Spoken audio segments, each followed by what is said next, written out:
Кога Христос ги повика апостолите, тој од нив не побара просто пасивно да веруваат во него, да станат верници. Христовиот повик е динамичен, повик на движење. Дојдете и врвете по мене.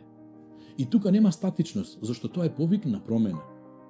Да одат по неговите стапки и на тој начин од ден во ден да стануваат се послични на него. И токму затоа Христос повеќе од 3 години денонокно беше со апостолите. Тој не беше како класичен учител кој држи лекции и потоа си оди дома.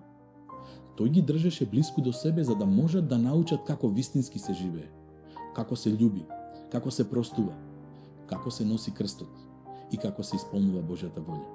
И така, од прва рака, не само со зборови, туку преку пример да научат како се преобразува човекот.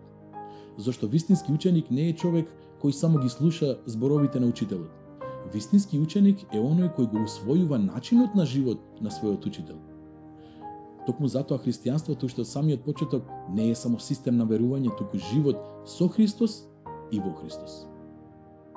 И тука се наоѓа најголемата разлика помеѓу верникот како наблюдувач и верникот како ученик. Верникот наблюдувач најчесто доаѓа кај Бог поради својата мака и своите проблеми. Тој сака Христос да му го промени животот и нештата да се свртат во негова полза. И тоа е сосем природно. Но со тек на време ние би требало да пораснеме и од фазата на наблюдувачи да станеме вистински ученици. Верникот ученик од друга страна сака Христос да го промени него самиот. Не само неговите околности, туку и неговото срце.